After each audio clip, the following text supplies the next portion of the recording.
के इस प्यारे और इंपॉर्टेंट सेशन में।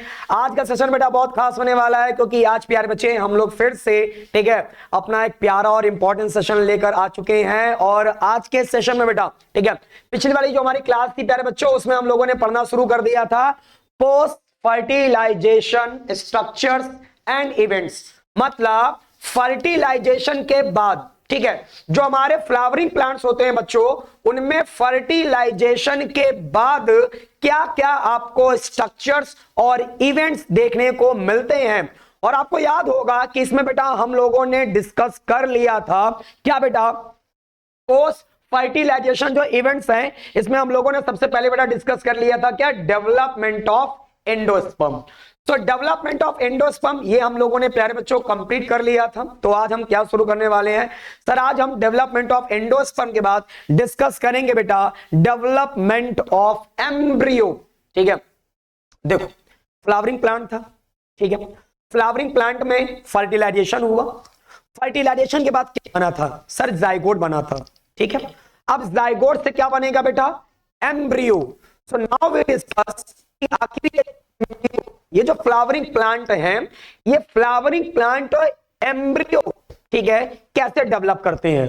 ठीक है, एम्ब्रियो आप जानते हैं अगर डाइकोटिलिडनस प्लांट है तो उसमें डाइकोट एम्ब्रियो होगा, और अगर मोनोकोटिलिडनस प्लांट है तो उसमें मोनोकोट एम्ब्रियो होगा। सो आज हम डिस्कस करने वाले हैं प्यारे बच्चों सबसे पहले तो डेवलपमेंट ऑफ एम्ब्रियो। ठीक है, देखो डेवलपमेंट ऑफ एम्ब्रियो की जब हम बेटा बात करेंगे, ठीक है, डेवलपमेंट ऑफ एम्ब्रियो की जब हम बात करेंगे प्यारे बच्चों, तो सबसे पहले तो आपको कुछ बेसिक सी बातें एकदम अच्छे से समझ लेनी है। क्या सर, सबसे पहला जो हमारा इंपॉर्टेंट चीज है ठीक है कि जो डेवलपमेंट ऑफ एम्ब्रियो होगा उसमें सबसे पहले हमें बेटा क्या जानना है। देखो एम्ब्रियो का जो डेवलपमेंट होता है सर कैसे होगा, ध्यान समझो।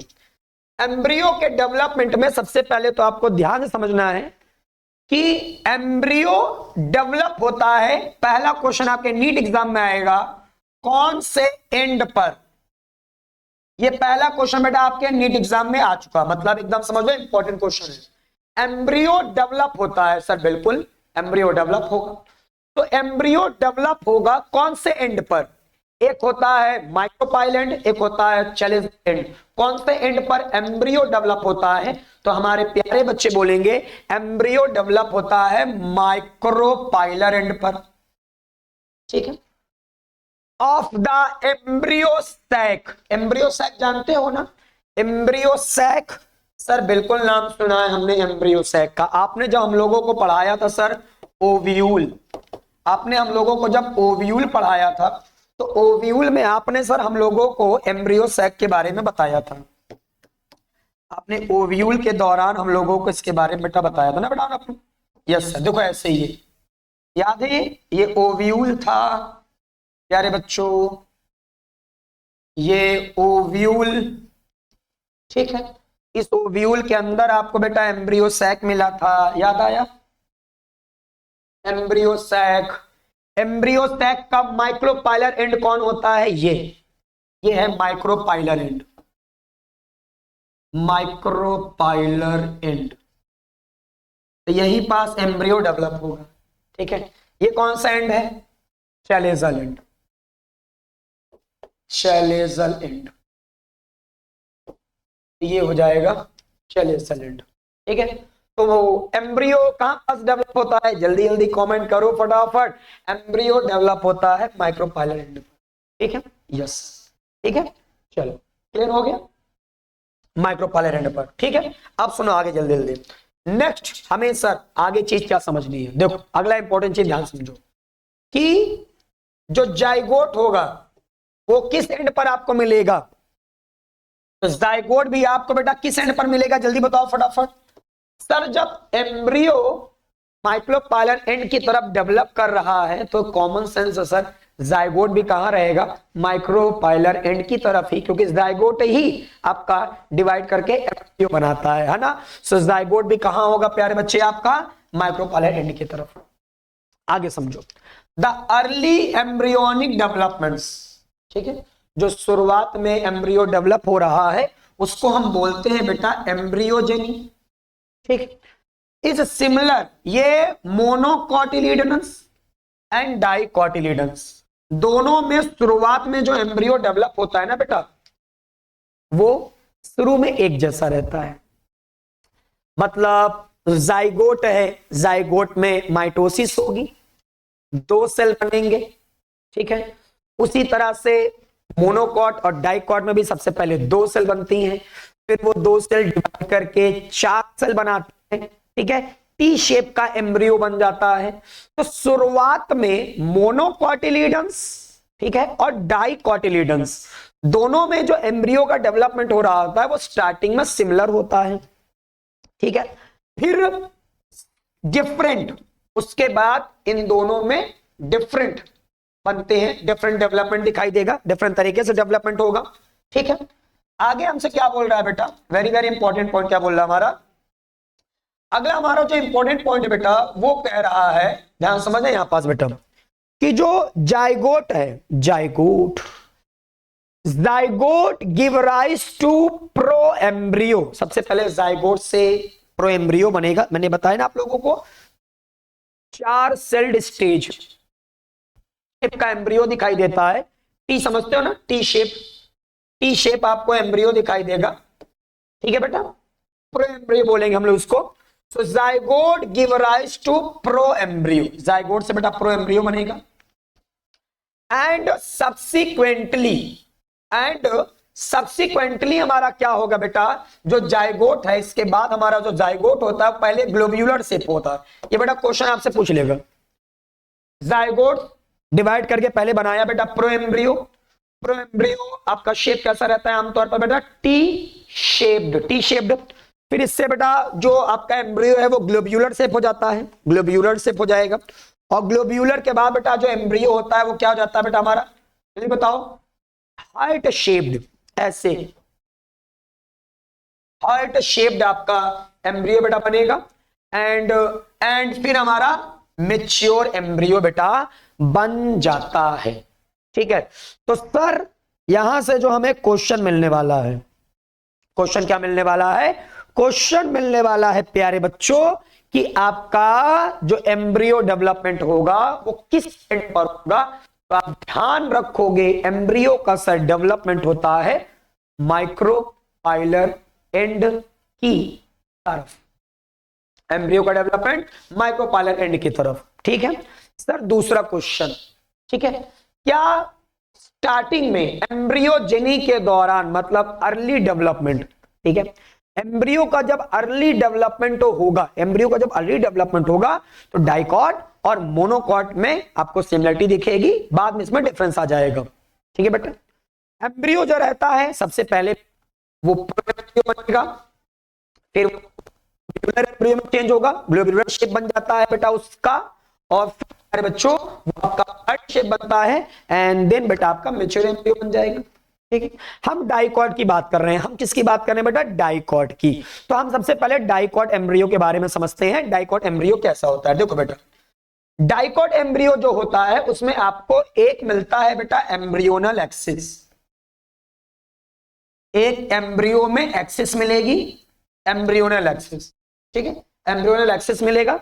और डाइकॉट है तो कॉमन सेंस है, डाइकॉट के अंदर 2 कॉटिलिडन्स होते हैं। कितने कॉटिलिडन्स होंगे बेटा, 2 कॉटिलिडन्स होंगे, ठीक है। The portion of embryonal axis which lies above the level of cotyledon, बेटा एम्ब्रियोनल एक्सिस का जो हिस्सा कॉटिलीडन के लेवल से ऊपर होगा। देखो मैंने क्या बोला, the portion of embryonal axis, इस एम्ब्रियोनल एक्सिस का वो हिस्सा which lies above the level of cotyledon, उसको हम क्या बोलते हैं बेटा, इपिकोटाइल। नोट करो बेटा, epicotyl, the portion of embryonal axis, embryonal axis का वो भाग, ठीक है, विच लाइज जो बेटा क्या होता है above the level of cotyledons, cotyledons के ऊपर की तरफ हिस्सा दिख रहा है उसको बोलेंगे इपिकोटाइल। और बेटा जो इपिकोटाइल है वो क्या बनाएगा बेटा, इपिकोटाइल जल्दी बताओ, टर्मिनेट्स विद द लिब्यूल, ये याद कर लो बेटा। अब कैसे याद रखोगे, याद करने का ट्रिक समझो। इपिकोटाइल ऊपर की तरफ वाला पार्ट है, और ऊपर की तरफ वाला जो पार्ट है वो कौन होता है बेटा, स्टेम। और स्टेम बेटा किससे बनता है, प्लिम्यूल से। ठीक है, जो स्टेम है ना, वो प्लिम्यूल से बनेगा, और जो रूट होती है वो रेडिकल से बनती है। तो इपिकोटाइल, इपी मतलब ऊपर, तो ये ऊपर वाला हिस्सा बनाएगा, ऊपर वाला हिस्सा बनाएगा मतलब ये प्लिम्यूल बनाएगा, है ना, क्या बनाएगा, प्लिम्यूल। तो इससे याद करने का आपको मैं ट्रिक दे रहा हूं, ऐसे आप भूलोगे नहीं। ठीक है, इपिकोटाइल ऊपर, और ऊपर मतलब प्लिम्यूल। ठीक है, हाइपोकोटाइल, हाइपोकोटाइल मतलब नीचे, हाइपोकोटाइल नीचे, और नीचे मतलब जड़ बनती है, रूट्स बनती हैं, और रूट्स मतलब सर क्या, रेडिकल। तो हाइपोकोटाइल से रेडिकल बनेगा। जल्दी बताओ फटाफट, एक बार सब लोग जल्दी जल्दी कमेंट करके बताओ भाई, सबका मैं मैसेज भी देख लूं यार, एक बार जल्दी से फटाफट। चलो ठीक है, हाँ चलो, very nice very nice, clear हो गया यहां तक। चलो बहुत शानदार, सारी इतनी बातें क्लियर हो गई। ठीक है, आ जाओ आगे बढ़ते हैं। तो इपिकोटाइल एकदम सिंपल सा था। इपिकोटाइल जो हमारा था, इपिकोटाइल मतलब ऊपर, और ऊपर का मतलब प्लिम्यूल। ठीक है, प्लिम्यूल बनाएगा मतलब स्टेम, याद रखने में एकदम क्लिक है। ठीक है, इतनी बातें तो होगी हमारी। अब अगला चीज ध्यान से सुनो, नेक्स्ट बेटा हमारा, अब जो हमारा क्या होता है सर, अब जो होता है वो आता है सर, है ना, हाइपोकोटाइल। द सिलेंड्रिकल पोर्शन, बेटा जो सिलेंड्रिकल पोर्शन होगा, सिलेंड्रिकल शेप का होगा, एम्ब्रियोनल एक्सिस का, एम्ब्रियोनल एक्सिस का जो हिस्सा बेटा सिलेंड्रिकल होगा, ठीक है ना, कहां पास, कॉटिलीडन के बिलो, उसको बेटा हम क्या नाम देते हैं, हाइपोकोटाइल। मैंने बोला ना, हाइपो मतलब नीचे, और ये बेटा क्या रहेगा, एक terminates with the radical, radical से रहेगा बेटा ये। ठीक है, और रेडिकल से क्या बनती है सर, रूट। ठीक है, तो ये रूट बनाएगा। ठीक है, जल्दी बताओ फटाफट, the root tip is covered with root cap. ये तो सबको पता है कि जो रूट का टिप वाला हिस्सा होता है वहां पास आपको ऐसे रूट कैप मिलेगा, रूट कैप। ये तो आप पढ़ोगे भी, और आगे मैं पढ़ाऊंगा भी अभी इसको, रूट कैप मिलेगा। ठीक है, चल, तो सबसे पहला इंपॉर्टेंट पॉइंट, एम्ब्रियोनल एक्सिस। ठीक है, और क्या मिलता है आपको, डाइकॉट एम्ब्रियो मतलब डाइकॉट सीड में 2 कॉटिलीडन्स। ठीक है, एम्ब्रियोनल एक्सिस का वो पोर्शन जो कॉटिलीडन्स के ऊपर है वो है इपिकोटाइल, और एम्ब्रियोनल एक्सिस का वो पोर्शन जो कॉटिलीडन से नीचे रहेगा वो हमारा क्या कहलाएगा बेटा, हाइपोकोटाइल। इपिकोटाइल जो होता है, इपिकोटाइल आपका टर्मिनेट होगा किसमें बेटा, किसमें बेटा, प्लिम्यूल, शूट टिप में। और जो हाइपोकोटाइल होगा वो किसमें टर्मिनेट होगा बेटा, वो आपका टर्मिनेट होगा, जल्दी बताओ फटाफट, रूट टिप मतलब रेडिकल में। क्लियर है, ये बेटा पॉइंट्स आपको बिल्कुल ध्यान से रखना है, भूलना नहीं है। और सर डायग्राम आपको तैयार रखने हैं। अभी आपने नाम सुना था सिलेंड्रिकल, तो ये आप देख सकते हो, ये जो सिलेंड्रिकल पार्ट है, सिलेंड्रिकल, ये याद रखोगे, तो सिलेंड्रिकल आपको याद रहेगा, सिलेंड्रिकल पार्ट ये हमारा हाइपोकोटाइल है बेटा। ठीक है, हाइपोकोटाइल रेडिकल बनाएगा, और ये हमारा जो इपिकोटाइल है वो इपिकोटाइल बेटा क्या बना लेता है, प्लिम्यूल। ठीक है, यस सर, और ये रेडिकल से रूट बनेगी, और रूट का जो टिप है, रूट के टिप पर आपको क्या मिलेगा बेटा, ये रूट कैप। ठीक, और कितने कॉटिलीडन्स है बेटा इसमें, 2 कॉटिलीडन्स, एक और एक, दो कॉटिलीडन्स आपको मिल रहे हैं। ठीक है, 2 कॉटिलीडन्स। ये बेटा लेबलिंग एकदम ध्यान रखना। ठीक है, लेबलिंग बहुत जरूरी है, क्योंकि अगर नीट में क्वेश्चन आता है तो लेबलिंग से ही पूछ लेता है, इसका मतलब बताओ, है ना, क्या है ये, डायग्राम से देकर आपसे पूछ लेता है, तो ये आपको पता रहना चाहिए। क्लियर एकदम, आ जाओ। तो ये हमारा डाइकॉट की बात हो गई। सर डाइकॉट के बाद अगला जो हमारा क्वेश्चन आएगा एग्जाम में वो आएगा सर मोनोकॉटिलीडनस एम्ब्रियो से, है ना। अब इसमें हमें कैसे कैसे क्वेश्चन मिलने हैं। तो मोनोकोटिलिडनस जो एम्ब्रियो है, थोड़ा ध्यान समझना, बड़ा इंपॉर्टेंट पॉइंट है बेटा ये। ठीक है, मोनोकोटिलिडनस एम्ब्रियो। सो मोनोकोटिलिडनस जो एम्ब्रियो है, सबसे पहले तो यही इंपॉर्टेंट पॉइंट, मोनोकॉट नाम पड़ा हुआ है, इसका मतलब बेटा यहां पास आपको एक कॉटिलिडन मिलेंगे। मोनोकॉट का मतलब ही होता है सिंगल कॉटिलिडन, सबसे इंपॉर्टेंट बेटा पॉइंट।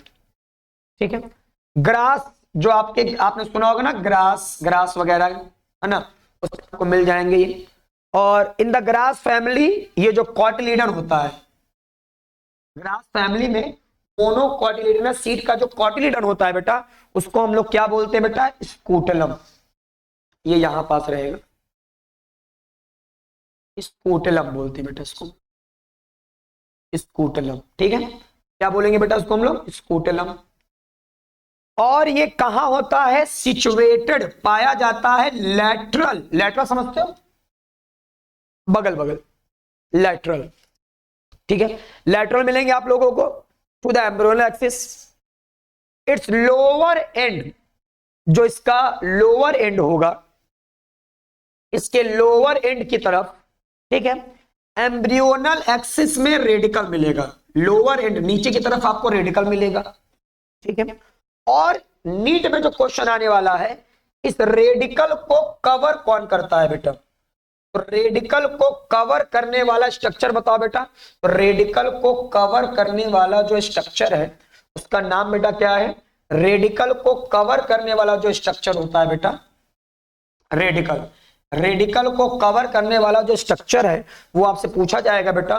तो रेडिकल को कवर करेगा कौन बेटा, कोलियोराइजर। रेडिकल एंड रूट कैप, इन दोनों को बेटा इनक्लोज, ढका होगा कौन, कोलियोराइजर। ये क्वेश्चन आपसे पूछ लिया जाएगा, कोलियोराइजर बेटा। ठीक है, और कोलियोराइजर एक तरह की क्या होती है बेटा, ये अनडिफरेंशिएटेड, एक अनडिफरेंशिएटेड आपकी क्या है बेटा, शीट है ये। ठीक है, अनडिफरेंशिएटेड क्या है, ये शीट है प्यारे बच्चों। ठीक, अब इसके बाद जो हमारा अगला इंपॉर्टेंट बेटा क्वेश्चन आपको आने वाला है, आपने बोला कि सर जो हिस्सा नीचे की तरफ है, ठीक, नीचे की तरफ वाला जो हिस्सा है वो है रेडिकल, तो सर जो ऊपर की तरफ हिस्सा होगा वो क्या हो जाएगा, सर वो प्लिम्यूल हो जाएगा। एकदम सिंपल सी बात है ना। The epicotyl lies above the level of scutellum, जो इपिकोटाइल होगा है ना, वो आपका स्कूटेलम के ऊपर की तरफ रहेगा। The epicotyl lies above the level of scutellum, अभी तो बताया था यार, इपिकोटाइल ऊपर की तरफ होगा। और इट हैज बेटा, इसमें आपको क्या मिलेंगे, शूट अपेक्स, शूट का पार्ट मिलेगा, एंड फ्यू लीफ प्राइमोर्डिया, जहां से लीफ निकलेगी बेटा, leaf primordia, enclosed in a hollow, ठीक है, एक खोखला फोलियर स्ट्रक्चर मिलेगा, जिसको हम लोग क्या बोलते हैं बेटा, कोलियोप्टाइल। ठीक है, तो आपको बेटा ऊपर की तरफ क्या मिलेंगे, कोलियोप्टाइल, और नीचे की तरफ क्या मिल रहा है, जल्दी बताओ, जल्दी बताओ, कोलियोराइजर। ध्यान रखना बेटा, नीचे की तरफ कोलियोराइजर, ऊपर की तरफ कोलियोप्टाइल। कोलियोप्टाइल बेटा क्या है, ये जो कोलियोप्टाइल है सर, ये प्रोटेक्टिव शीट होती है, ये प्रोटेक्टिव शीट होती है, कोनिकल शेप में होती है, और ये बेटा आपका किसको कवर करती है, प्लिम्यूल को। ये क्वेश्चन आपसे पूछा जा सकता है, प्लिम्यूल को कौन कवर करेगा, प्लिम्यूल को कौन ढकती है, कोलियोप्टाइल। याद करने का तरीका, पी से होता है प्लिम्यूल, और याद कर लो कोलियोप्टाइल। तो यहां पास देखो ये पी नाम आ गया, यहां पास भी ये पी नाम आ गया, तो पी से प्लिम्यूल, पी से कोलियोप्टाइल, सबसे आसान तरीका। आर से रेडिकल, आर से रेडिकल, आर से कोलियोराइजर। ये देखो ये कोलियोराइजर, रेडिकल, जल्दी बताओ फटाफट, कोई दिक्कत नहीं है, ऐसे तैयार कर सकते हो। रेडिकल को इंक्लोज करता है कोलियोराइजर, प्लिम्यूल को इंक्लोज करता है बेटा कोलियोप्टाइल। क्लियर है एकदम, जल्दी बताओ फटाफट, हाँ जी जल्दी से कमेंट करके बताओ सर, इतनी बातें क्लियर हो गई। ठीक, वेरी नाइस, बहुत बढ़िया। चलो ठीक है, आगे बढ़े इसके बाद हम लोग नेक्स्ट आगे बढ़ते हैं इसके बाद। अब एक बार इसका भी डायग्राम से, क्योंकि लेबलिंग से क्वेश्चन आ जाएगा सर डायग्राम से भी, तो इसके भी एक बार डायग्राम को सब लोग देखेंगे अच्छे से, ठीक है। कि जो हमारा हिस्सा है देख लो फटाफट, ये हमारा नीचे की तरफ आप देख रहे हो रेडिकल दिख रहा है, ऊपर की तरफ आपको कोलियोप्टाइल मिलेगा, ठीक है। और ये कोलियोप्टाइल किसको कवर करेगा बेटा? प्लिम्यूल को। किसको कवर करेगा? प्लिम्यूल को, ठीक है। शूट अपेक्स मतलब उसका ऊपर वाला हिस्सा प्लिम्यूल को कवर करेगा। और रेडिकल को कौन कवर करता है बेटा? ये कोलियोराइजा, ठीक है। ये डायग्राम सब लोग ध्यान रखेंगे एनसीईआरटी में बेटा, यही चीज सबसे ज्यादा पूछी जाती है, ठीक है। मोनोकॉट में यही चीज आपसे सबसे ज्यादा बेटा पूछी जा सकती है, ठीक है। जैसे क्वेश्चन पूछ लेगा कि स्कूटलम, तो आप ध्यान रखोगे सर ये स्कूटलम हमारा हो जाएगा, ठीक है। ऐसे करके क्वेश्चन आपसे पूछा जा सकता है बेटा एकदम, ठीक। स्कूटलम कौन सा हिस्सा होगा, कोलियोप्टाइल कौन सा हिस्सा है, और जितना एनसीईआरटी में दिया बस उतना ही पूछता है, तो इसलिए उतना ही आपको ध्यान रखना है बस। चलो, तो यहां से हमारा ये कंप्लीट हो जाएगा। एंड देन जो हमें तैयार करना है बेटा, अगला जो हमारा क्वेश्चन आता है एग्जाम में, वो आता है बेटा सीड से। अब हम थोड़ा सा सीड के बारे में जान जाते हैं कि देखो ऐसा है ना कि जो डाइकॉट और मोनोकॉट है, ठीक है। अब चाहे डाइकॉट हो चाहे मोनोकॉट हो, सीड तो प्रेजेंट होगा, है ना। अब सीड है तो सीड में सबसे पहले तो हमें जानना है कि सीड है क्या। तो बेटा अगर कॉमन सेंस में बात करूं तो जो फर्टिलाइज्ड ओव्यूल है, ओव्यूल में जब फर्टिलाइजेशन हो जाता है, ठीक है, आफ्टर फर्टिलाइजेशन ओव्यूल में फर्टिलाइजेशन हो गया, ओव्यूल फर्टिलाइज्ड होने के बाद वो जो फर्टिलाइज्ड ओव्यूल है वही बेटा सीड में चेंज हो जाता है। मतलब आफ्टर फर्टिलाइजेशन जो ओव्यूल है वो कन्वर्ट हो जाता है सीड में। किसमें कन्वर्ट हो जाता है? सीड में। किसमें कन्वर्ट हो जाता है? सीड में। तो सीड क्या है बेटा? सीड इज द फाइनल या last product of reproduction in angiosperm, ठीक है। और सर ये क्या होता है? फर्टिलाइज्ड ओव्यूल होता है। और ये किसके अंदर पाया जाता है? तो ये सर फ्रूट के अंदर पाया जाता है। ये तो बेसिक सा पॉइंट है एकदम, सबको पता है एंजियोस्पर्म में सीड होगा तो फ्रूट के अंदर, ठीक है। मोस्टली आप यही देखते हो, ठीक। चलो नेक्स्ट आगे की तरफ बढ़ेंगे इसके बाद, ठीक है। अगला जो हमें इंपॉर्टेंट चीज बेटा ध्यान से समझनी है वो ये ध्यान से समझनी है कि जो सीड होता है ना बेटा, सीड, ये सीड आपको कितने तरीके के पढ़ने हैं बेटा, और सीड का स्ट्रक्चर थोड़ा समझना पड़ेगा। देखो जो सीड होता है, सीड अगर जब आप बात करोगे तो सीड के सबसे पहले तो चारों ओर आपको क्या मिलेगी? कवरिंग, ठीक है। तो सीड है उसके चारों ओर आपको क्या मिलेगा बेटा? तो सीड के चारों ओर बेटा आपको मिलती है सीड कोट, ठीक है। सीड के चारों ओर जो है आपको क्या मिलेगा बेटा? जल्दी बताओ फटाफट। सीड के चारों ओर आपको क्या मिलेगा? सीड के चारों ओर, तो सीड के चारों ओर बेटा हमें सबसे पहले बताओ सीड में क्या मिलेंगे आपको? सीड कोट, ठीक है। सीड में आपको क्या मिलेंगे? Seed coat. सीड के चारों आप कवरिंग देखते हो ना बेटा, माइक्रोपाइल। आप कभी देखा है, कभी आपने चना देखा होगा? चना, चना को कभी पानी में डालो तो चने को आप कभी पानी में डालते होगे तो चना आप देखते होगे उसके ऊपर ऊपर हल्का सा बबल बन जाता है, ठीक है। वो जो बबल है ना बेटा वो माइक्रोपाइल की वजह से है। आपको पता होगा कि ओव्यूल में जहां माइक्रोपाइल होता है वहां पास इंटीग्यूमेंट नहीं पाया जाता। तो जो सीड है ना बेटा, सीड, सीड में भी वही जगह पर एक छोटा सा पोर पाया जाता है, वही माइक्रोपाइल को रिप्रेजेंट करता है। वो मतलब वो रिप्रेजेंट करता है कि यहां पास सीड कोट नहीं है। माइक्रोपाइल के पास आपको सीड कोट जो है वो नहीं मिलता है, ठीक है। क्योंकि अगर माइक्रोपाइल के पास भी सीड कोट मिल जाएगा तो फिर सारा हिस्सा ही ढक जाएगा। फिर सीड के जर्मिनेशन के लिए जो पानी वगैरह चाहिए वो पानी वगैरह कैसे सीड के अंदर जाएंगे? तो जो सीड है उसमें जो आप देखोगे, जैसे चना वना देखोगे तो ऊपर की तरफ देखोगे तो वहां पास एक पतला सा पोर होता है, उसको माइक्रोपाइल बोलते हैं। है ना, वहां पास इंटीग्यूमेंट एब्सेंट होता है, मतलब वहां पास सीड कोट भी एब्सेंट होती है, और उसी से बेटा पानी जो है वो अंदर जाएगा, सीड के जर्मिनेशन में मदद करेगा।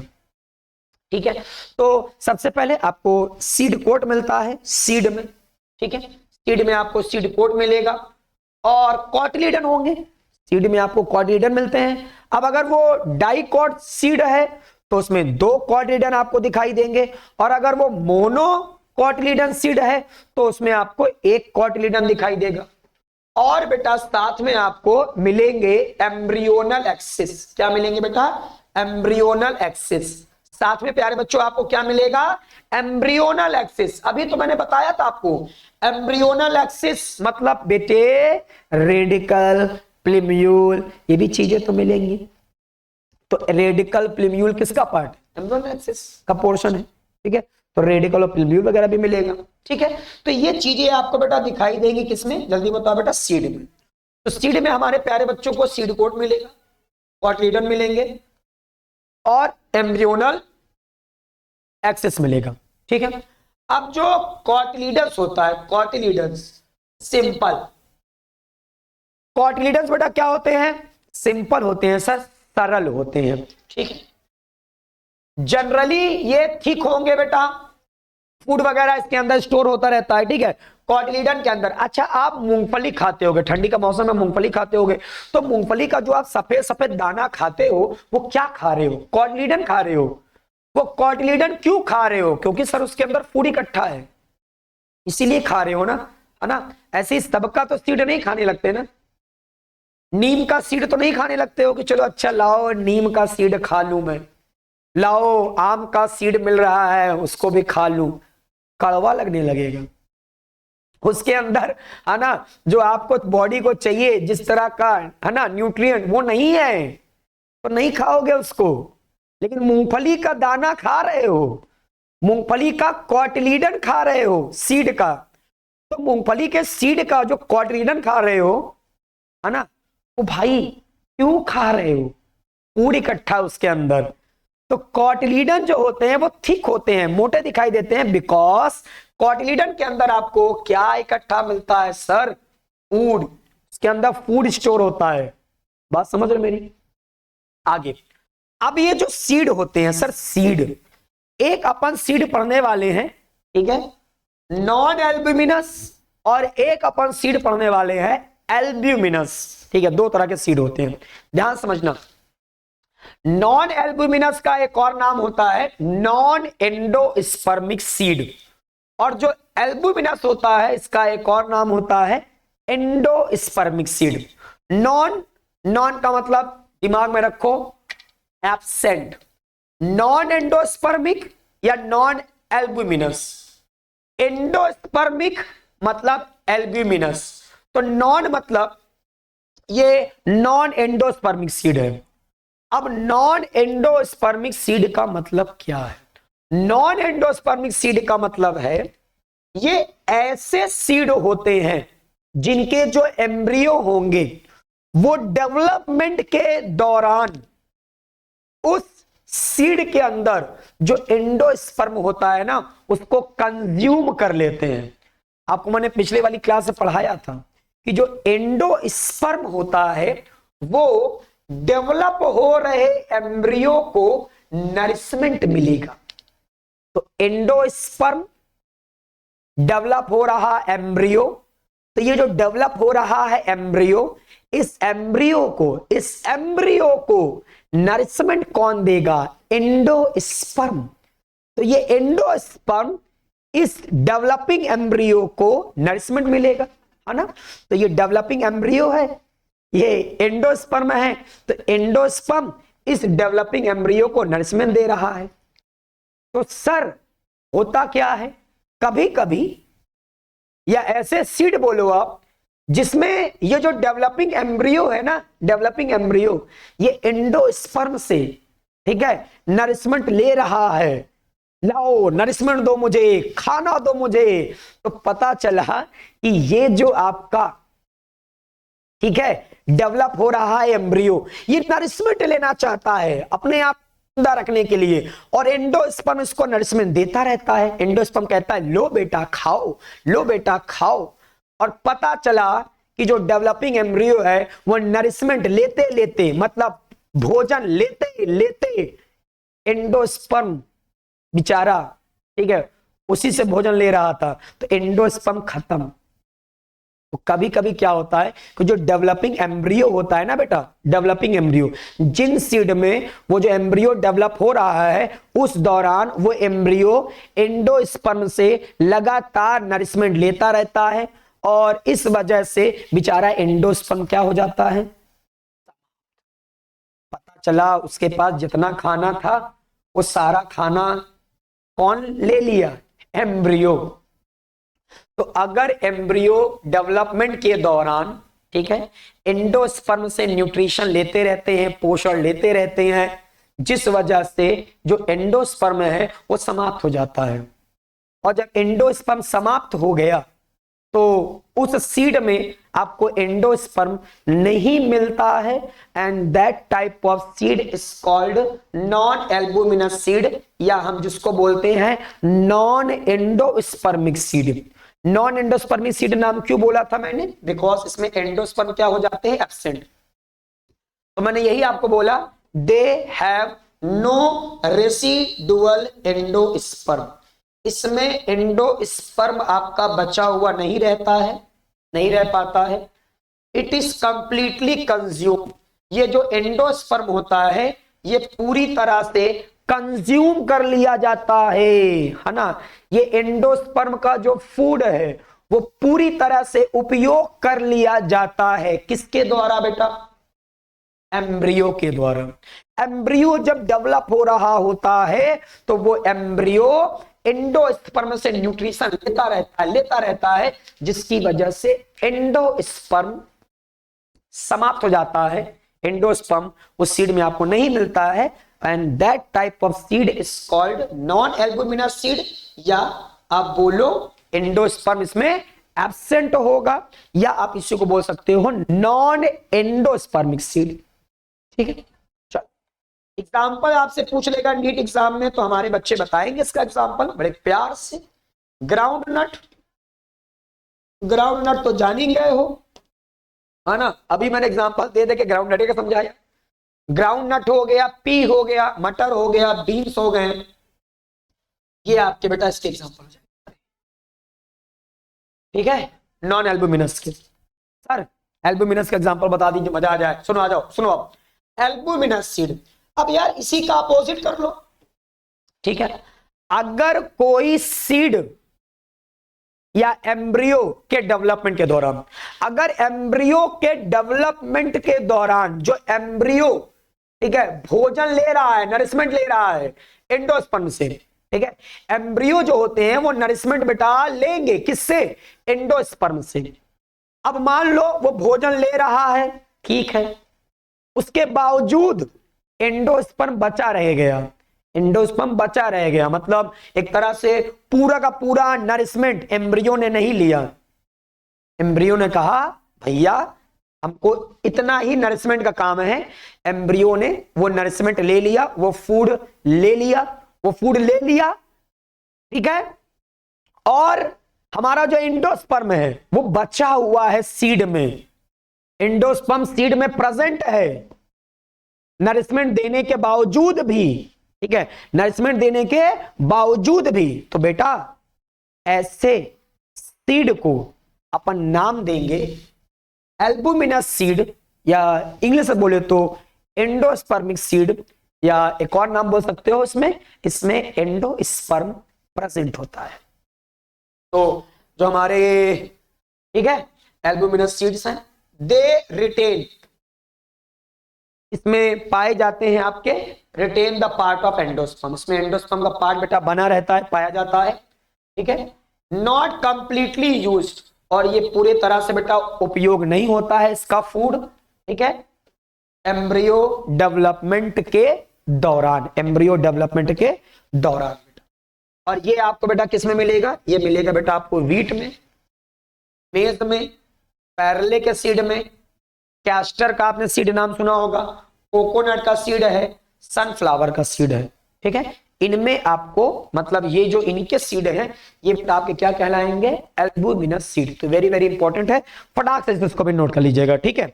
यस सर, या तो स्क्रीनशॉट ही ले लो, सबसे आसान तरीका बताता हूं, स्क्रीनशॉट ही ले सकते हो आराम से, ठीक है। चलो ठीक है, इसको मैं थोड़ा सा इरेज कर देता हूँ। इन बच्चों को अगर स्क्रीनशॉट लेना होगा, मैं थोड़ा सा उनको स्क्रीनशॉट के लिए दिखा देता हूँ कैसे कि आप स्क्रीनशॉट लोगे, ठीक है। जैसे सबसे पहले तो आज हमने यहाँ से शुरू किया था, तो पहले तो आप अगर यहाँ से ले लो स्क्रीनशॉट पूरा अच्छे से, ये एम्ब्रियो डेवलपमेंट पहले पूरा स्क्रीनशॉट लेना है बेटा सब पहले से, ठीक है। स्क्रीनशॉट ले लिया बेटा। चलो फिर आपको ये डाइकॉट एम्ब्रियो मैंने पढ़ाया, तो ये डाइकॉट एम्ब्रियो में क्या क्या चीजें पाई जाती है, एपिकोटाइल हाइपोकोटाइल का स्क्रीनशॉट बेटा ले लेना आप लोग जल्दी से फटाफट। थोड़ा मैं जूम कर दे रहा हूँ उसको, ठीक है, ताकि आप अच्छे से स्क्रीनशॉट लो इसका। चलो नाउ अब स्क्रीनशॉट ले लो जल्दी फटाफट सब लोग, ठीक है।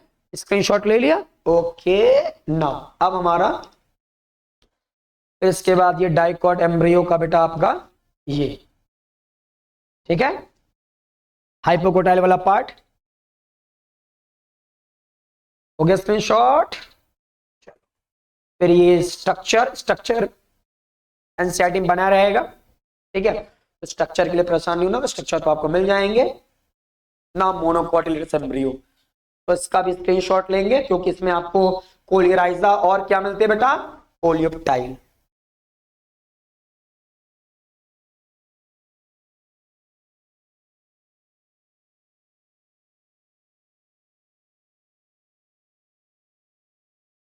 और याद रखना बेटा मोनोकोटिलेडस एम्ब्रियो है तो इसमें खास तरह की बेटा प्रोटीन रिच लेयर मिलती है ना बेटा, एलिरोन लेयर,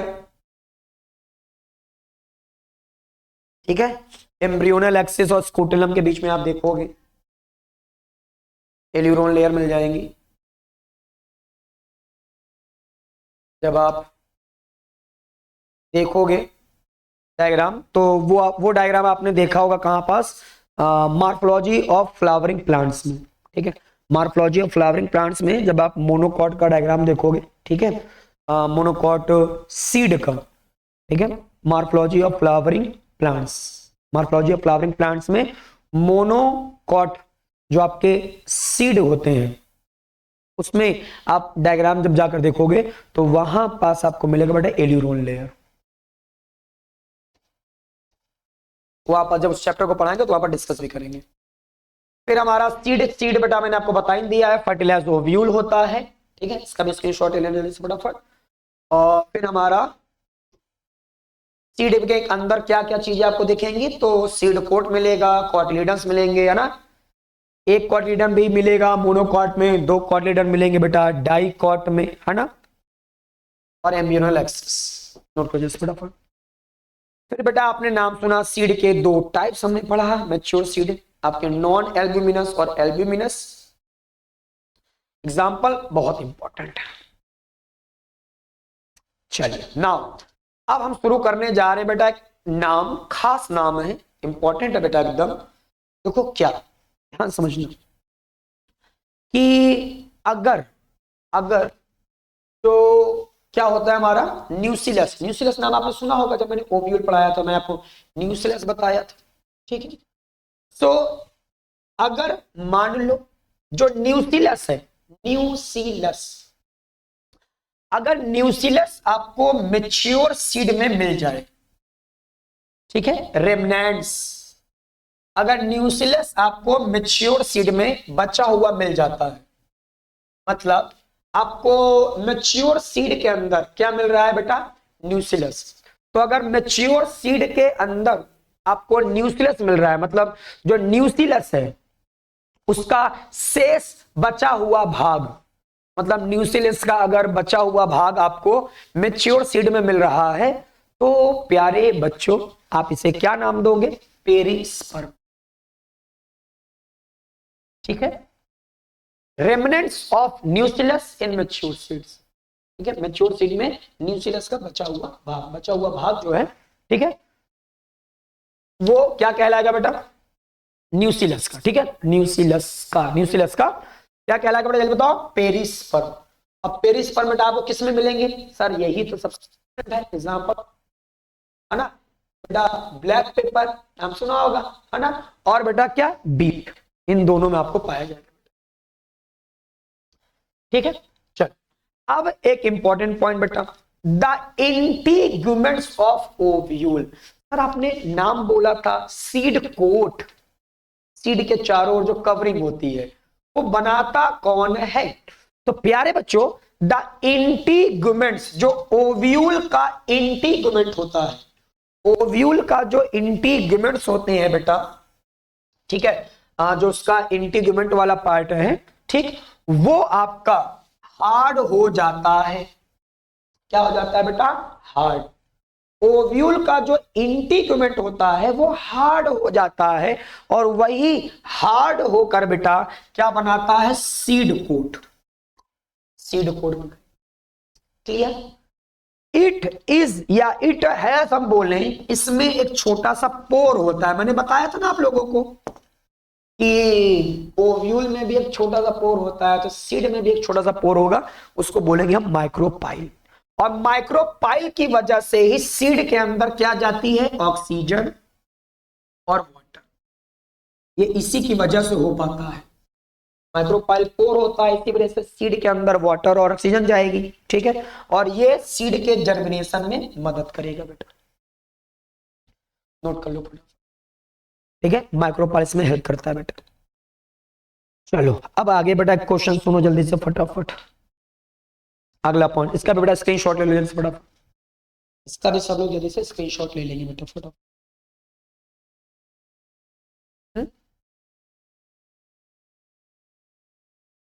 जल्दी बताओ फटाफट।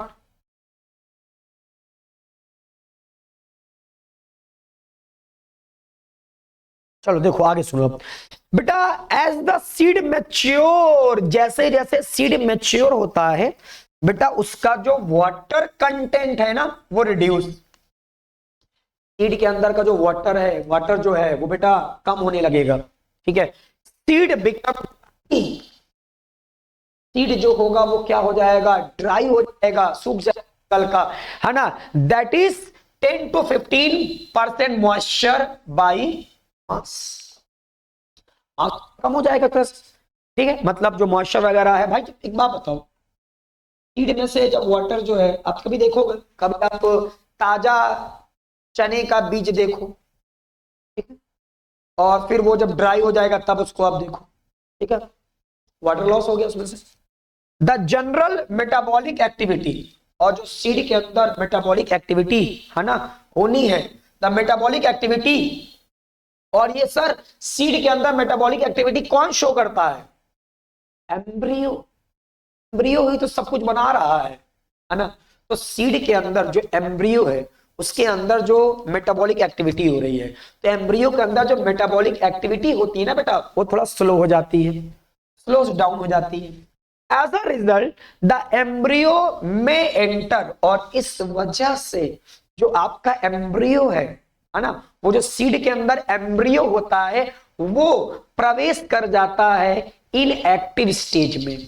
मतलब उसके अंदर जो एक्टिविटी हो रही थी वो एक्टिविटी क्या हो गई? स्लो हो गई, है ना, इनएक्टिव होने लगी वो जो उसके अंदर एक्टिविटी हो रही थी एम्ब्रियो के अंदर। ठीक है, सीड के अंदर एम्ब्रियो है, ठीक है, तो क्या हुआ कि सीड से वाटर लॉस हुआ, तो जो एम्ब्रियो के अंदर मेटाबॉलिक एक्टिविटी हो रही है ना वो स्लो हो गई, और फिर धीरे धीरे वो इनएक्टिव स्टेज में चला जाएगा, और इस स्टेज को हम कहते हैं बेटा क्या?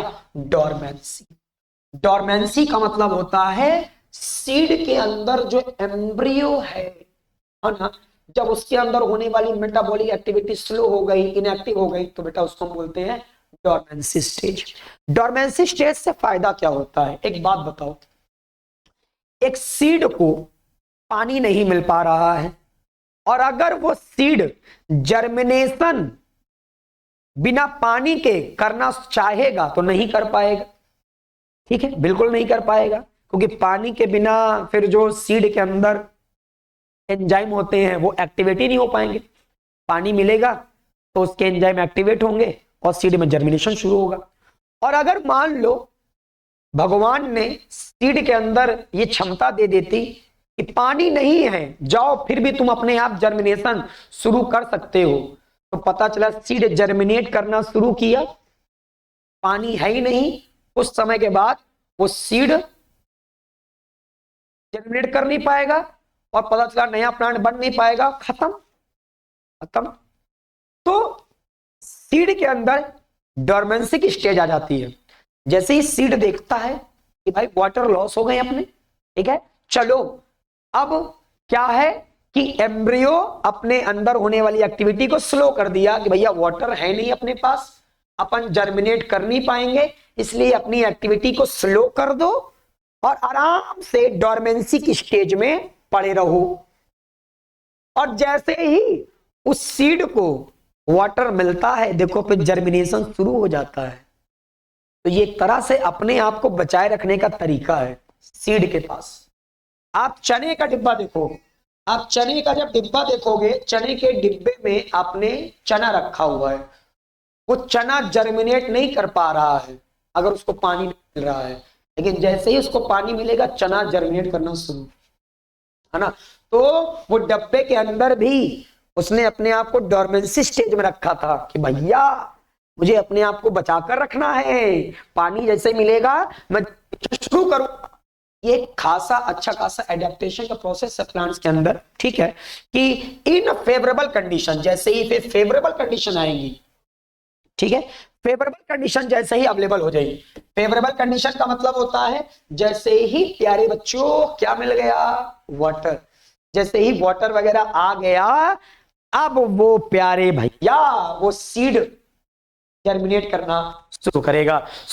जैसे ही मान लो वाटर मिल गया, मतलब पर्याप्त मात्रा में मॉइस्चर भी बोल सकते हैं हम लोग, ठीक है, एडिक्वेट मॉइस्चर, पर्याप्त मात्रा में जो मॉइस्चर चाहिए था, ठीक है, या वाटर मिल जाए सीधे सीधे, ठीक है, ऑक्सीजन मिलने लगा है, सूटेबल टेम्परेचर मिल गया, और अब वो सीड बेटा क्या शुरू कर देगा, जर्मिनेशन। लेकिन जब तक ये चीजें नहीं थी, वो सीड क्या था बेटा, वो सीड जो है डोरमेंसी की स्टेज में था।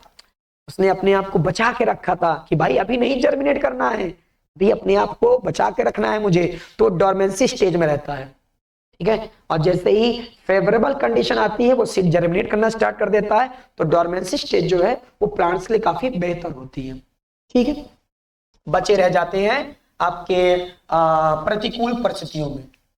आगे सुनो नाउ, अब हमें डिस्कस करना है सर इसके बाद का, पहले स्क्रीनशॉट लो पहले इसका फटाफट जल्दी से।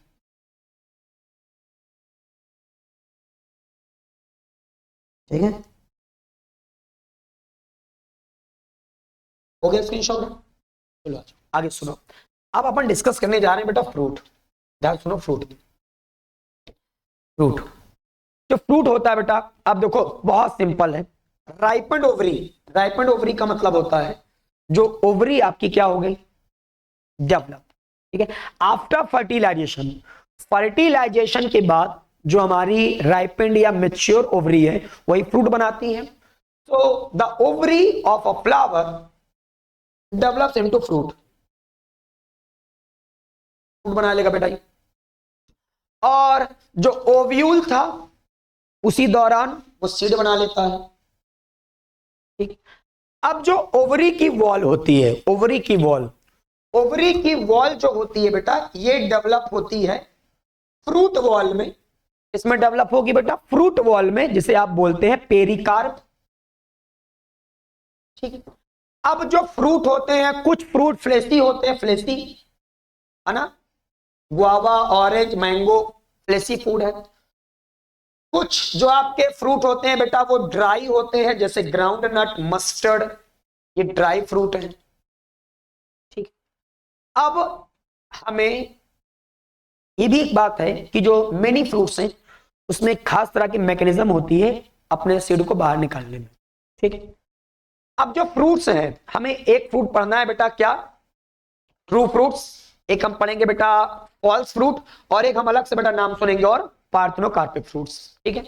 सो बेटा ऐसे फ्रूट जो आपके develop from the ovary, sir जो फ्रूट जो होते हैं ना, जो फ्रूट सर ओवरी से डेवलप होते हैं उन्हें हम बोलते हैं ट्रू फ्रूट्स, ये ओवरी से ही डेवलप होने वाले फ्रूट्स होते हैं। सर ऐसे फ्रूट्स जो develop from the thalamus, thalamus या रिसेप्टिकल, ठीक है, मान लो थैलमस या रिसेप्टिकल उस फ्रूट के डेवलपमेंट में भी पार्टिसिपेट कर रहा है, तो दैट फ्रूट इज कॉल्ड बेटा फॉल्स फ्रूट। और ये फॉल्स फ्रूट जो होते हैं बेटा, जैसे एप्पल है, स्ट्रॉबेरी है, कैश्यू है, ठीक है। और ये सबसे इंपॉर्टेंट है, सबसे ज्यादा इंपॉर्टेंट क्वेश्चन बेटा आपका फॉल्स फ्रूट से आता है, ठीक है। एनसीईआरटी में एग्जांपल भी दिया गया है, एप्पल का डायग्राम दिया गया है, स्ट्रॉबेरी का डायग्राम दिया गया है, ठीक है। और ये क्वेश्चन आ भी चुका है कि ये किससे डेवलप होता है, ठीक है। तो एप्पल या जो स्ट्रॉबेरी है वो प्यारे बच्चे, ये क्वेश्चन आपसे पूछ लिया जाता है, ठीक है। इसका एग्जांपल बेटा ये फॉल्स फ्रूट का, ठीक है। आमतौर पर बेटा किससे बनते हैं, जल्दी बताओ फटाफट, थैलमस या रिसेप्टिकल से। क्लियर एकदम, जल्दी बताओ फटाफट। यहाँ तक इतनी बातें सब जल्दी जल्दी बताएंगे सर, इतनी बातें पूरी क्लियर एकदम। हाँ स्क्रीनशॉट है, चलो फटाफट स्क्रीनशॉट इसका जल्दी सब लोग लो।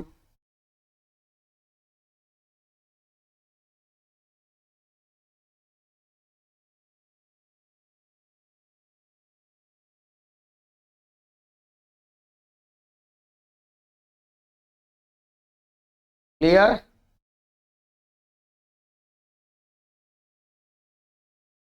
चलो नेक्स्ट आगे बढ़े। इतना स्क्रीनशॉट ले लिया सबने, फटाफट जल्दी से। आगे बढ़े बेटा, इसके बाद जल्दी बताओ, स्क्रीनशॉट हो गया तो सर आगे बढ़ा जाए। चलिए नेक्स्ट, पार्थेनोकार्पिक फ्रूट जरा पढ़ लेना। पार्थेनोकार्पिक जो होता है बेटा, पार्थेनोकार्पिक फ्रूट ऐसे फ्रूट्स होते हैं विदाउट फर्टिलाइजेशन, फर्टिलाइजेशन के अगर फ्रूट बन जा रहा है बेटा, ठीक है, बिना फर्टिलाइजेशन के अगर फ्रूट बन जाता है, fruit that develop without fertilisation, बिना फर्टिलाइजेशन के फ्रूट बन जाए, पार्थेनोकार्पिक फ्रूट बोलते हैं बेटा। जैसे बनाना हो गया, गुआवा हो गया, एप्पल हो गया, ठीक है। आमतौर पर बनाना सबसे इंपॉर्टेंट रहता है बेटा इसमें, ठीक है।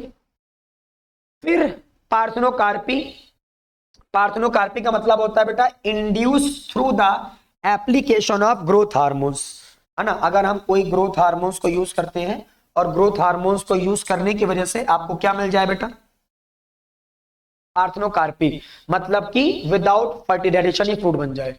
अगर हम प्लांट हार्मोन्स नाम सुनेंगे अभी बेटा हम लोग आगे चलकर, ठीक है। प्लांट रेगुलेटर में एक होता है ग्रोथ प्रमोटर, ग्रोथ इनहिबिटर।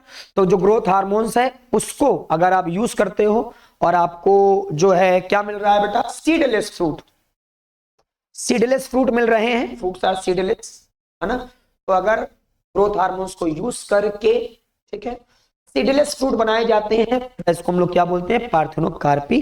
ये भी बेटा नोट कर लीजिएगा जल्दी से फटाफट, काफी इंपॉर्टेंट पॉइंट रहेंगे, यहां से भी बेटा क्वेश्चन आ सकते हैं बिल्कुल, ठीक है। And the last, advantages of seed. अच्छा सीड के क्या फायदे हैं, तो पहले तो बात भाई, सीड जो होता है सर, सीड के हमारे बहुत advantages of seed, since pollination, pollination से fertilization are independent of water, water से इंडिपेंडेंट ही, seed formation is more dependable, ठीक है, जरा डिपेंडेबल रहता है। और सीड बहुत जरूरी, कि सीड नहीं रहेगा तो फिर नए प्लांट्स कैसे बनेंगे। और सबसे इंपॉर्टेंट चीज, जो एम्ब्रियो है, एम्ब्रियो में ही बेटा आप जानते हो रेडिकल और प्लिम्यूल है, रेडिकल बनाता है रूट, प्लिम्यूल बनाता है शूट। तो वो एम्ब्रियो को प्रोटेक्शन कौन दे रहा है बेटा, सीड, ठीक है। और सबसे इंपॉर्टेंट तो वही हो गया, है ना, उसको प्रोटेक्शन तो दे रहा है, ठीक। नेक्स्ट की तरफ आगे बढ़ेंगे, इसके बाद हम लोग अगला छोटे छोटे कुछ पॉइंट्स हमें ध्यान रखने हैं, जैसे आपका एक क्वेश्चन पूछ लेता है कभी कभी, सीड्स के अंदर देखो बेटर एडेप्टिव स्ट्रेटेजीज पाई जाती हैं, ठीक है, अपने आप को बचाए रखने की आसानी से। सीड के अंदर फूड रिजर्व रहता है, इस वजह से यंग सीडलिंग नरिश होते रहते हैं, मतलब यंग जो हमारे क्या है, सीडलिंग, यंग सीडलिंग है, उसको एक तरह से न्यूट्रिशन मिलता रहता है। हार्ड सीड, जो हार्ड सीड होते हैं बेटा, हार्ड सीड कोट जो होते हैं वो यंग एम्ब्रियो को प्रोटेक्ट करते हैं, सबसे इंपॉर्टेंट तो यही है, प्रोटेक्शन ही दे रहा है उसको, ठीक है। और being product of sexual reproduction, ये सेक्सुअल रिप्रोडक्शन का प्रोडक्ट है, तो ये जनरेट न्यू, इसके अंदर नए जेनेटिक कॉम्बिनेशन, है ना, आते हैं जो वेरिएशन को आगे बढ़ाएंगे बेटा, ठीक है। और डिहाइड्रेशन एंड डोरमेंसी स्टेज में ये जो सीड होते हैं बेटा वो स्टोरेज होते हैं, इकट्ठा रहते हैं ना बेटा। स्टेज सीड स्टोर किए जा सकते हैं बच्चों, ठीक है।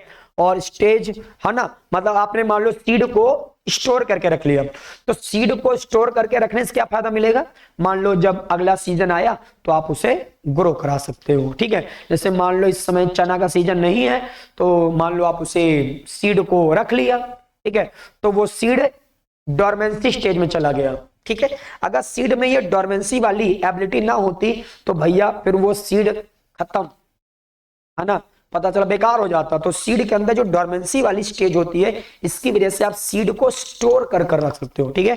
सीड को आप स्टोर करके रख सकते हो, ठीक। एक इंपॉर्टेंट कुछ क्वेश्चन हमारे अलग से भी पूछे जा चुके हैं बेटा, तो इनको भी थोड़ा सा ध्यान रखिएगा आप लोग। अब जैसे viability of seed after dispersal, कितना उसकी वायबिलिटी, कितने समय तक वो जिंदा रहता है। तो इन फ्यू स्पीसीज, ठीक है, seeds loss viability with in a few months, कुछ में वो कुछ ही महीने में वो सीड आपके एक तरह से बेकार हो जाते हैं, और कुछ में ऐसा क्या होता है, कई स्पीसीज में सीड सेवरल ईयर, कई सालों तक वो जो सीड है वो जिंदा रह सकते हैं, ठीक है। तो कुछ स्पीसीज में, और कुछ मतलब बहुत कम ही स्पीसीज से, है ना, फ्यू स्पीसीज ऐसी हैं जिसमें सीड जो होते हैं वो कुछ महीने में ही आपके खत्म हो जाते हैं, ठीक है। कुछ स्पीसीज जिसमें सीड जो है कुछ ही महीनों में खत्म हो जाते हैं, लेकिन जो ज्यादातर स्पीसीज होती हैं उनमें जो सीड है वो कई सालों तक आपके जिंदा रह सकते हैं। Some seeds can remain alive hundreds of years. ये क्वेश्चन आपको बेटा नीट एग्जाम में आ सकता है कि कौन से वो सीड हैं जो 100 बेटा आपके, है ना, जिंदा रह सकते हैं। तो the oldest is that Lupin, Lupin जो होता है लुपिनस एरेक्टिकस, ठीक है, आपका आर्किक टुंड्रा है, 100 बेटा।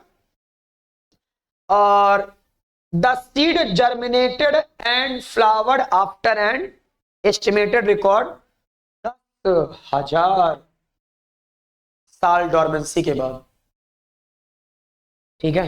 ये आप देख सकते हो कि ये जो सीड है जर्मिनेट और फ्लावरिंग वगैरह दिया आफ्टर द एस्टिमेटेड रिकॉर्ड, लगभग कितने सालों बाद, 10,000 साल, ठीक है। इसी तरह से बेटा आपको ध्यान रखना है,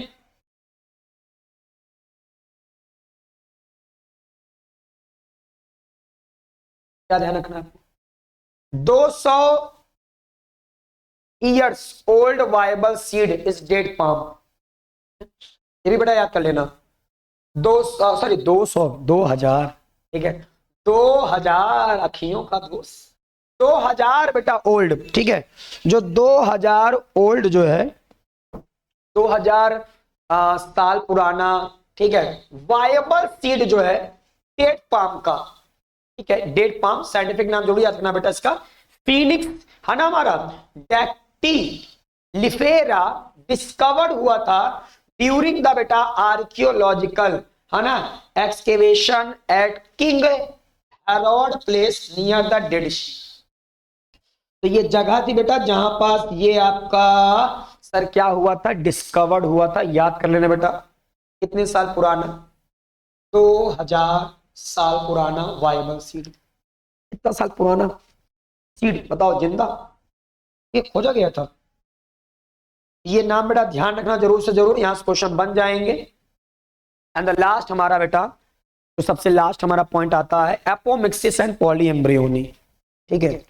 तो एपोमिक्सिस और जो पॉलीएम्ब्रियोनी है बेटा, एपोमिक्सिस का मतलब हमारा क्या होता है प्यारे बच्चों, देखो very very simple, production of seed without involving the process of meiosis, बिना मियोसिस के और बिना सिनगेमी, सिनगेमी जानते हो फर्टिलाइजेशन, है ना, बिना मियोसिस या बिना फर्टिलाइजेशन के अगर सीड प्रोड्यूस होगा तो बेटा इसको आप नाम दोगे एपोमिक्सिस, ठीक है। ये आपका एस्टेरेसी फैमिली हो गई, और जैसे ग्रासेस वगैरह इसमें दिखेगा बेटा आप लोगों को। एपोमिक्सिस जो होता है वो एसेक्सुअल रिप्रोडक्शन का एक तरह से फॉर्म है। Apomixis is a form of asexual reproduction. ये एसेक्सुअल रिप्रोडक्शन की तरह रहता है, लेकिन सर इसमें सीड बनते हैं किसकी तरह? सेक्सुअल रिप्रोडक्शन की तरह। ठीक है, अब जो एपोमिक्टिक सीड होते हैं, ध्यान सुनना बेटा, apomictic seed, development of apomictic seed, इसकी छोड़ देते चलना बेटा जल्दी जल्दी। ये जो एपोमिक्टिक सीड होते हैं बेटा, इनकी थोड़ा खासियत सुन लो। पहली क्या खासियत है? In some species the diploid egg cell, तो कुछ में क्या होता है कि जो डिप्लॉयड एग सेल है, मतलब एग सेल ही डिप्लॉयड हो जाती है, एग सेल डिप्लॉयड हो जाती है और वही बेटा बिना बिना मियोसिस, रिडक्शन डिवीजन का मतलब होता है बिना मियोसिस। एग सेल आमतौर पर आप क्या सुनते हो sir? Egg cell sexual reproduction के दौरान हैप्लॉइड होती है, लेकिन एपोमिक्टिक सीड बन रहा है ना, विदाउट फर्टिलाइजेशन, तो उसमें जो एग सेल होती है ना बेटा, वो क्या हो जाती है? डिप्लॉयड। तो एपोमिक्टिक सीड जो होते हैं, मतलब एपोमिक्सिस से जो सीड बन रहे हैं, एपोमिक्सिस से जो सीड बन रहे हैं, तो उनमें कुछ स्पीसीज में क्या देखने को मिला है कि उनको एग सेल है ना बेटा, वो डिप्लॉयड होती है, और वो एग सेल बेटा, ठीक है, बिना रिडक्शन डिवीजन के, मतलब बिना मियोसिस के, वो एम्ब्रियो डेवलप कर लेती है, और बिना फर्टिलाइजेशन के भी। ठीक है, इंपॉर्टेंट पॉइंट है बेटा।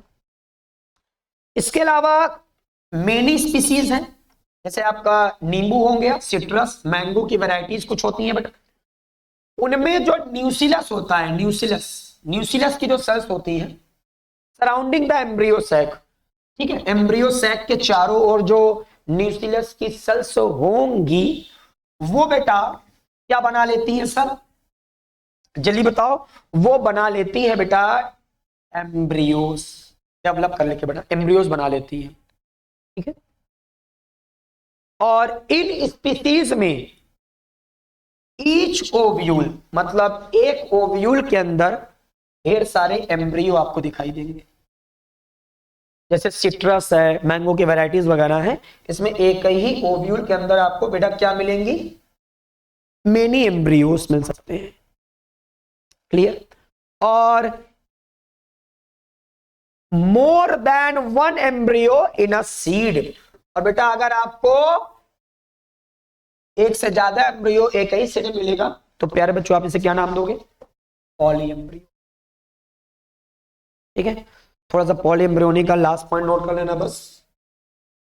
पॉली एम्ब्रियोनिक कुछ खास point, importance of apomixis and hybrid seed industry, जो हाइब्रिड आजकल बना रहे हैं सीड वगैरह, तो हाइब्रिड सीड जो होते हैं वो प्रोडक्शन एवरी ईयर, हर साल उसे बनाए जा सकते हैं, है ना। और अगर हम लोग बेटा सीड कलेक्ट कर रहे हैं हाइब्रिड से, उसे बो सकते हैं, और जो प्लांट्स या प्रोजनी है बेटा, है ना, उसमें आमतौर पर will segregate and loss hybrid characters. ठीक है, जो हाइब्रिड कैरेक्टर्स वगैरह हैं, प्रोजनी वगैरह है। ठीक है, तो देखो हाइब्रिड सीड जानते हो ना, हाइब्रिड सीड एक तरह से बना सकते हैं, जैसे आपने नाम सुना होगा हाइब्रिड एडिशन, अभी आगे पढ़ाऊंगा मैं। ठीक है, सो हाइब्रिड एडिशन से आपके हाइब्रिड सीड वगैरह तैयार किए जा सकते हैं ना बेटा। Production of hybrid seed is costly, थोड़ा सा हाइब्रिड सीड जो बनाना होता है वो थोड़ा महंगा होता है, कॉस्टली होता है, आपको सेलेक्ट करना पड़ता है, हाइब्रिड एडिशन कराना पड़ता है, तो कॉस्टली होता है। ठीक है, hence the cost of hybrid seed is also expensive for the farmers, किसानों के लिए काफी ये आपका महंगा होता है। और if the hybrid seeds are made into apomictic, अगर उसको एपोमिक्टिक से बनाया जाए, है ना, there is no segregation of character, तो उसमें कैरेक्टर का सेग्रीगेशन, कैरेक्टर उसके अलग अलग नहीं होते हैं। ठीक है, उसकी प्रोजनी के अंदर। ठीक, और जो किसान होंगे, ठीक है, keep on using hybrid seed, hybrid seed को यूज करते रहेंगे, और बेटा जो नई क्रॉप होगी ईयर आफ्टर ईयर, उससे बनाते जाएंगे बनाते जाएंगे। ठीक है, तो हालांकि इससे बहुत ज्यादा कोई क्वेश्चन तो फिलहाल नहीं आता, बट फिर भी जानना जरूरी है, हमें सब चीजें जाननी है, क्योंकि सब जानेंगे, ठीक है, तभी इस बार नीट में फोड़ कराएंगे। ठीक है, तो इसको भी थोड़ा सा जरूर जान लेना, लेकिन जो मैंने नाम बताया, एग्जाम्पल बताया, वो बहुत जरूरी था। सबसे इंपॉर्टेंट बेटा सारे एग्जाम्पल जरूर तैयार कर लेना। ठीक है, ये अपना लुपिनस एरेक्टिकस का बेटा, लुपिनस एरेक्टिकस, ठीक है, याद कर लेना। और ये अपना जो बेटा जो फिनिक्स डैक्टिलिफेरा, ठीक है बेटा, 2000 साल पुराना, 2000 साल पुराना। ये कितना बेटा पुराना है, जल्दी बताओ होगा 10,000। तो ये थोड़ा सा ईयर और इनका नाम जो तैयार कर लेना, ठीक है, इंपॉर्टेंट रहेंगे। बाकी बेटा एल्बुमिनस और नॉन एल्बुमिनस सीड का एग्जांपल वो भी बहुत इंपॉर्टेंट रहेगा, ठीक है। तो फिर हम मिलेंगे बेटा अगले वाली क्लास में एक न्यू चैप्टर के साथ, ठीक है, और सब लोग तैयार रहना, एक न्यू चैप्टर के साथ मिलेंगे हम लोग उसमें। तो फिर प्यारे बच्चों, ठीक है, आप सभी लोग इस चैप्टर को खूब रिवीजन करना और अपना खूब खूब ख्याल रखना।